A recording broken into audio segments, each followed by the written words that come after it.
நான் ரஷ்யா போயிட்டு வந்திருக்கேன், ஜெர்மனி போயிட்டு வந்திருக்கேன், இங்கிலாந்து போயிட்டு வந்திருக்கேன், ஸ்பெயின் போனேன், துருக்கி போனேன், ஈஜிப்ட் போனேன், கிரீஸ் போனேன். நல்ல ஊர்லாம் 10-20 ஊருக்கு போய் வேலைக்காரன் ஊர்ல ஒரு வருஷம் சுற்றி பார்த்துட்டு வந்தேன். ஐயா கொடை முடிச்சு போற பெரியவரே வணக்கம்ங்க. யாருப்பா இது? இவனையா கும்பிட்டோம். வீட்டுக்கு போறவங்க 2 கையும் அடுப்புல வச்சு கறிக்கிறணும். A few moments later. இந்தியான்னு ஒரு நாடு இருக்குது. அந்த நாட்டுக்காரங்க சுத்த காட்டுமிராண்டி பசங்க.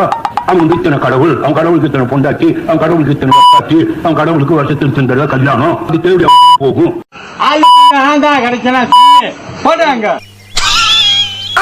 நீ நாடு வெங்காய நாடு, செந்தமிழ் நாடு போதினில வெங்காயம் வந்து காலுக்குள்ள இங்க பாடி போட்டா போதுமா?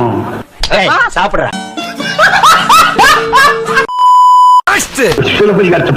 இன்னைக்கு கவர்ச்சியா இல்ல, அதாவது பூச்சங்களுக்கு அழகா இல்லையா அப்படியே சொன்னான். ஒரு வேலை கொடுத்திருக்காங்களே. ஏண்டா வளர்ப்பு மகளையே தியானம் பண்ண பொம்பளை குறைக்கு நாயிதான் தண்ணி நீ சிலப்பதிகாரம் அன்னையை பத்தி பேசலையா? வேதனை எனக்கு இருக்கும். கழுவும் பாடுனா தெய்வம் தொழால் உடனே மன்னிக்கணும். ஓ திருக்குறள் நல்ல வேளை வள்ளுவர் இல்ல, இருந்திருந்தாரு எழுத்தாணி எடுத்து உன் கண்ணிலேயே குத்தி கொண்டிருப்பாரு. தமிழே முக்கா பசங்க பாக்க காட்டு அன்னைக்கு பாக்க நான் சொன்ன போது குதிச்சானுங்க எல்லா பயிலும். கிளப்பாடு பண்பாட்டை பத்தி நீ பேசுறியா? ஓங்கி கன்னத்துல அப்புன உன் கரப்பல்லு காணாம போயிரும்டா. ஒரு பையன் முன்னால் வந்து பேச முடியலையே, என்ன இருக்கு தமிழ்ல கேட்டா பண்ணிக்கலாமே.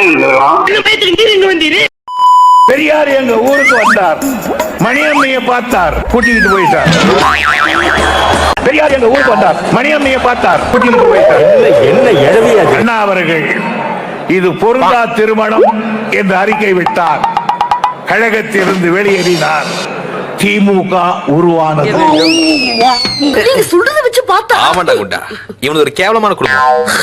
நியமை இல்லாவிட்டால், பெரியார் அவரை திருமணம் செய்யாவிட்டால் திமுக வந்திருக்கார். இதுக்கு பேர் திமுகவா?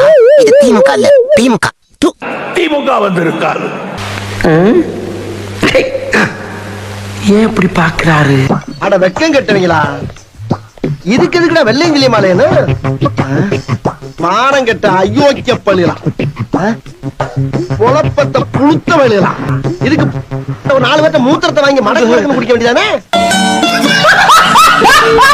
பெரியார் அவர்கள் இல்லாவிட்டால் இன்னும் நான் புட்டுக்கோவணம் கட்டி ஏர் ஓட்டி கொண்டுதான்.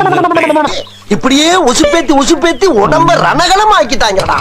ஏண்டா இந்த ஊரு இன்னமுமா நம்மள நம்பிக்கிட்டு இருக்கு? அது அவனுக்கு வீதி. வீடியோ இதோட முடிஞ்சிருச்சு. வீடியோ பிடிச்சிருந்தா சப்ஸ்கிரைப் பண்ணுங்க. முடியாது. ரைட் விடு.